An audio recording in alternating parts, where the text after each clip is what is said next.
नमस्कार दोस्तों, आज की कहानी है बूढ़े पिता ने सारी संपत्ति नौकर के नाम कर दी तो दोनों बेटों की आंखें फटी रह गई।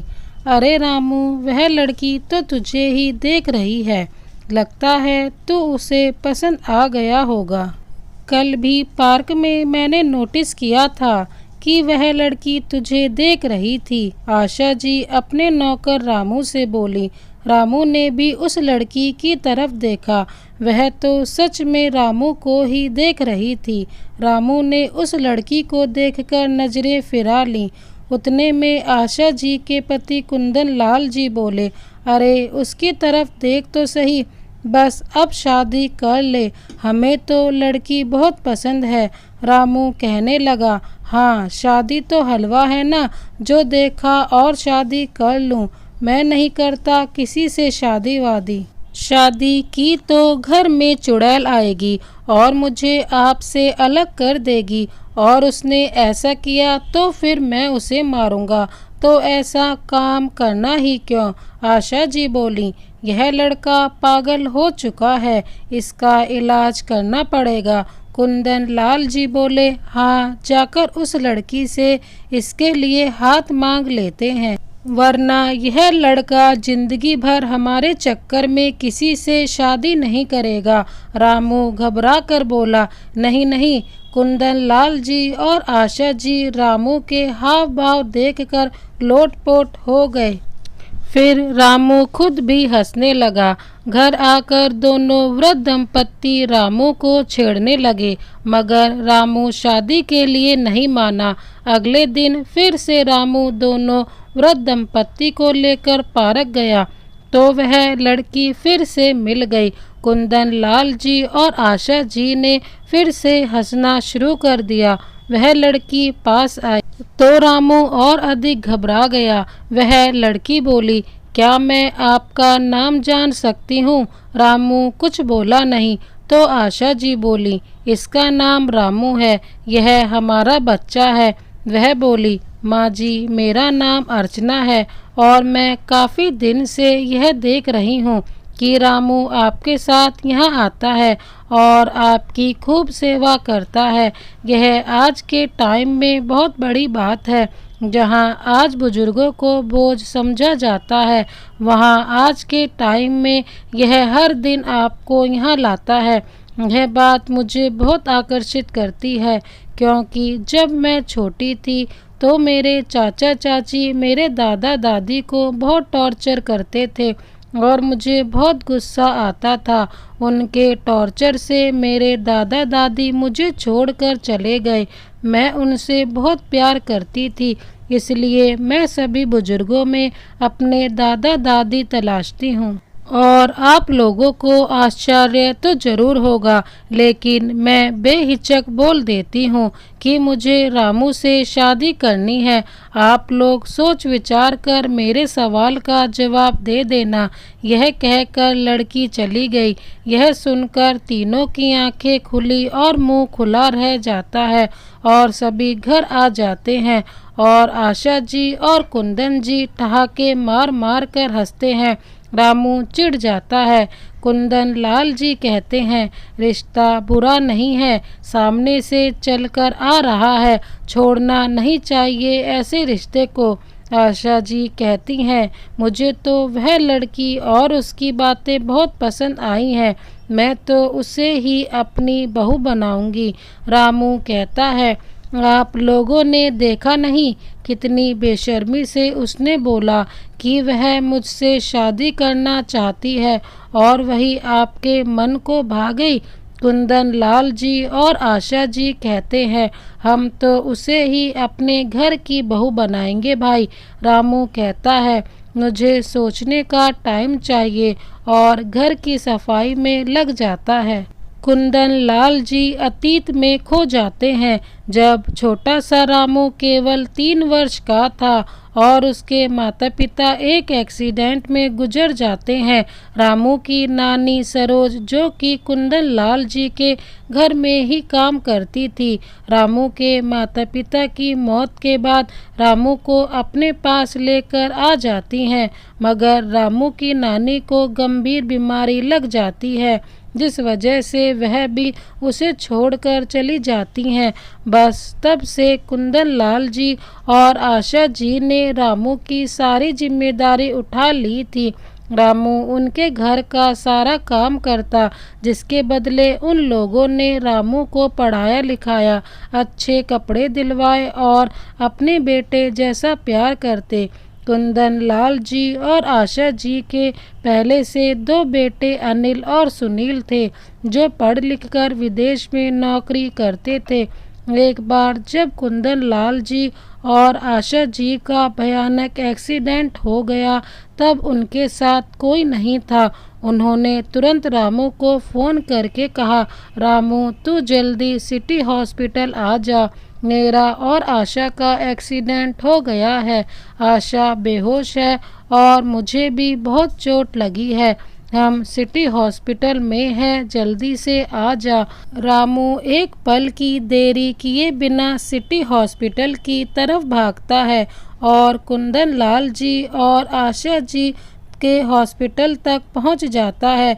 वहां पहुंचकर देखता है कि आशा जी बेहोश हैं और कुंदन लाल जी के हाथ और पांव दोनों में काफ़ी चोट है।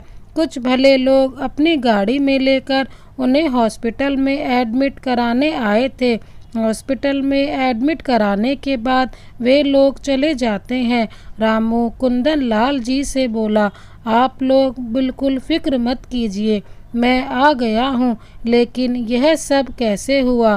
कुंदन लाल जी बोले, जब हम शादी से लौट रहे थे, तब एक गाड़ी तेजी से आई और गाड़ी वाला हमारी गाड़ी को टक्कर मार कर भाग गया और हम दोनों की यह हालत हो गई। वह तो भला हो उन लोगों का जो हमें यहाँ तक ले आए। आशा का क्या हाल है, उसे होश आया या नहीं? रामू बोला, माँ जी अभी होश में नहीं आई हैं, उनके पैर में फ्रैक्चर है, एक्सरे होने के बाद ही पता चलेगा। रामू डॉक्टर के पास जाता है और डॉक्टर से कुंदन लाल जी और आशा जी के बारे में पूछता है, तो डॉक्टर बताता है कि हमने दोनों का एक्सरे कर लिया है। आशा जी डर और दर्द के कारण बेहोश हो गई थी, जल्दी ही उन्हें होश आ जाएगा। आशा जी के टांग की हड्डी पूरी तरह से टूट गई है, उनकी पैर में रोड डालनी पड़ेगी और कुंदन लाल जी के भी एक हाथ और पाँव की हड्डी में फ्रैक्चर है, उनके एक हाथ और एक पाँव में प्लास्टर चढ़ेगा। रामू यह सुनकर बहुत परेशान हो जाता है और उनको डॉक्टर की कई सारी बातें बता देता है। कुंदन लाल जी परेशान हो जाते हैं, वह सोचते हैं कि अब कैसे होगा, बच्चे तो दोनों बाहर हैं, हम दोनों ही बिस्तर पर पड़ जाएंगे तो हमारी देखभाल कौन करेगा? कुंदन लाल जी अपने बड़े बेटे अनिल को फ़ोन करते हैं, जो कि लंदन में एक सॉफ्टवेयर इंजीनियर है, और उसे अपने एक्सीडेंट की खबर देते हैं। अनिल कहता है कि बाबूजी अभी छुट्टी मिलना बहुत मुश्किल है, अभी एक बहुत इम्पोर्टेंट प्रोजेक्ट चल रहा है और अभी बच्चों को भी स्कूल की छुट्टी नहीं मिलेगी, क्योंकि बच्चे स्कूल में एनुअल पार्टिसिपेट कर रहे हैं। उससे फ्री होकर 1 हफ्ते के अंदर आने की कोशिश करूँगा। यह कहकर अनिल फ़ोन रख देता है।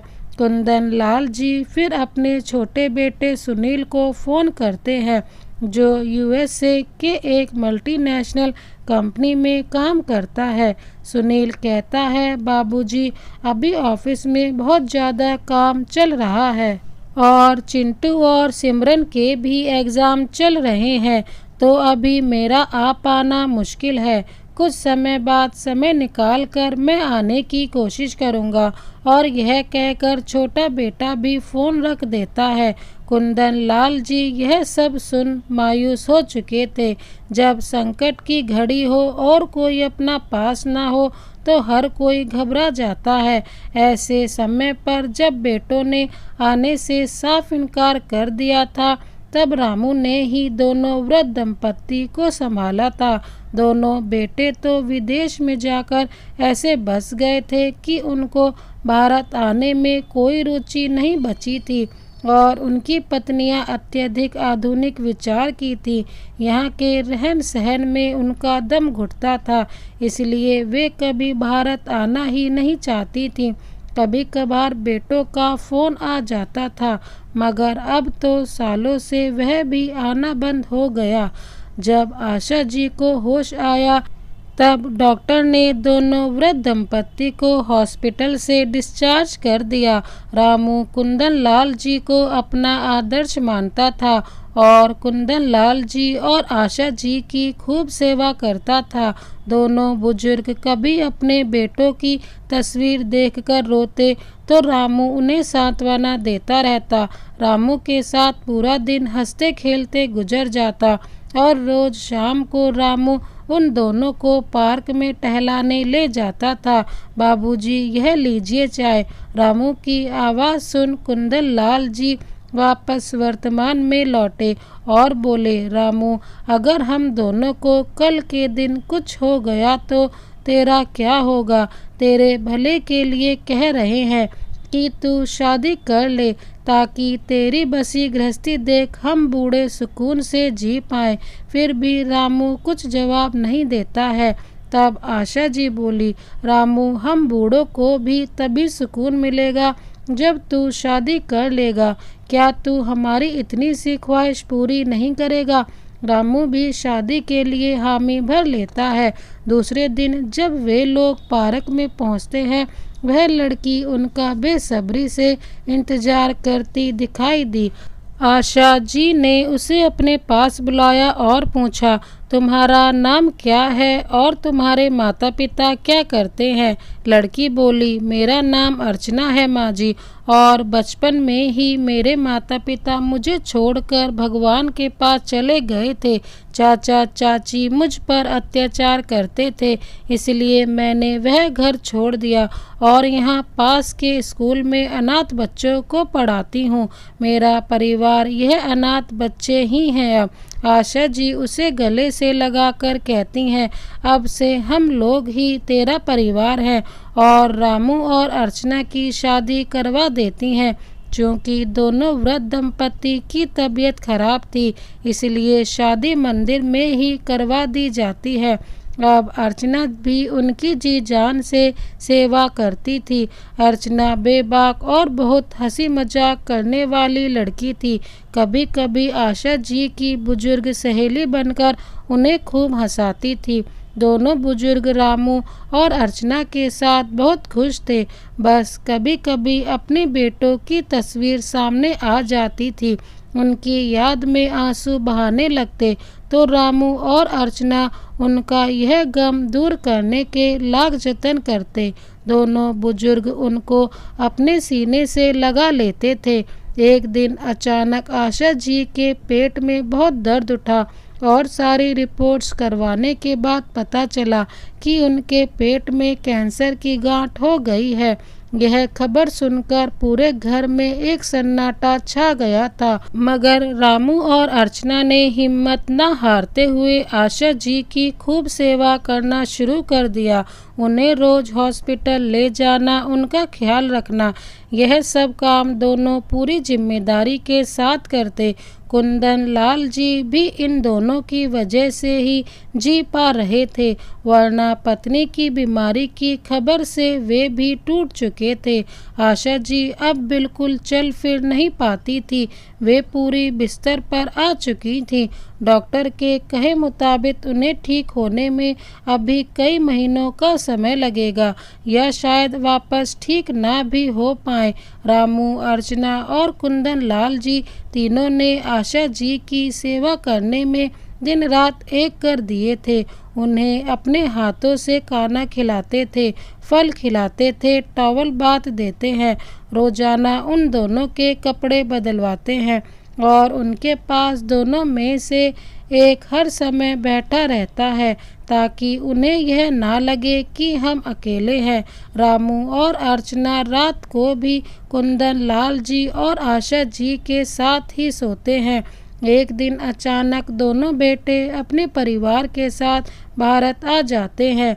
जब बेटे बहुएं घर के अंदर घुसते हैं तो सामने की खड़ी अर्चना को देखते हैं तो उसे हैरान होकर घूरने लग जाते हैं। अर्चना ने भी उन्हें पहली बार देखा था तो वह भी उन्हें देखती रही और अनुमान लगा लिया कि ये सब आशा जी के बच्चे हैं। सब के सब अंदर चले जाते हैं और माता पिता के कमरे में पहुंच जाते हैं। रामू अपने हाथों से आशा जी को सेब खिला रहा था। माता पिता भी उन्हें देखकर भौचक्के रह जाते हैं। दोनों माता पिता को अपने बच्चों को देखकर जरा भी खुशी नहीं होती है। सब के सब माता पिता के चरण स्पर्श करते हैं, मगर सामने से कुंदन लाल जी और आशा जी कोई प्रतिक्रिया नहीं देते हैं। अब अचानक किस लिए आना हुआ? आशा जी गुस्से में बोली। अनिल बोला, माँ यह कैसा सवाल है? हम आपके लिए आए हैं, आपका हाल चाल जानने आए हैं। पीछे से सुनील भी कहता है, माँ अब हमसे रहा नहीं गया, अब हम फ्री हो गए थे तो आ गए। कुंदन लाल जी बोले, तुम्हारे माता पिता की तुम्हारी नज़रों में कोई औकात नहीं, अब फ्री हुए तो चले आए। हमारा एक्सीडेंट हुआ, हम मरने की कगार पर थे, तब तुम लोगों को जरा भी शर्म नहीं आई, कोई हमसे मिलने नहीं आया। आज जब तुम्हारी माँ इतने महीनों से कैंसर जैसी बीमारी से लड़ रही है, तुम लोगों को अब समय मिला है और अब आकर यह सब ढकोसला कर रहे हो। दोनों बहुएं भी अपना उल्लू सीधा करने लगती हैं। उतने में अर्चना आशा जी के लिए सूप बनाकर ले आती है और रामू और अर्चना दोनों उन्हें अपने सहारे से उठाकर सूप पिलाने लगते हैं। तो दोनों बेटे बहुएं यह सब देखकर चिढ़ उठते हैं। तब अनिल झल्लाकर कहता है, देखिए बाबूजी, हम यहाँ आप लोगों का यह मालिक नौकर का प्यार देखने नहीं आए हैं, हम भी काम से आए हैं। जब आप अपना फरमान सुना ही रहे हैं तो हम भी मुद्दे पर आ जाते हैं। माँ इन नौकरों के सारे ठीक हो ही जाएगी और आप भी इन नौकरों के सारे भले चंगे लग रहे हैं। हमारा यहाँ आने का बस इतना ही मकसद है कि इतना बड़ा और जो ज़मीन है इसे बेचकर आप हमें हमारा हिस्सा दे दीजिए।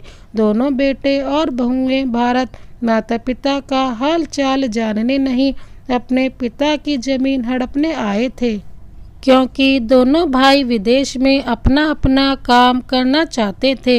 अनिल और सुनील को अपनी अपनी कंपनी खड़ी करनी थी, उसके लिए उन्हें खूब पैसा चाहिए था, जिसके लालच में वे इंडिया अपने माता पिता के पास आए थे और आकर अपने हिस्से की बात करने लगते हैं। अनिल और सुनील के मुंह से हिस्से की बात सुनते ही कुंदन लाल जी का पारा 7वें आसमान पर चढ़ जाता है और वे आपे से बाहर हो जाते हैं। वे चिल्लाकर कहते हैं कि तुम लोग तो शर्म बेचकर खा गए हो, गोरे लोगों के बीच रह रहकर तुम भी गोरे ही हो गए हो, तुम्हारा दिल भी उन लोगों की तरह पत्थर का बन चुका है। यहाँ तुम्हारी माँ मरने की कगार पर है और तुम लोगों ने एक बार भी इसका हाल चाल जानने की कोशिश नहीं की।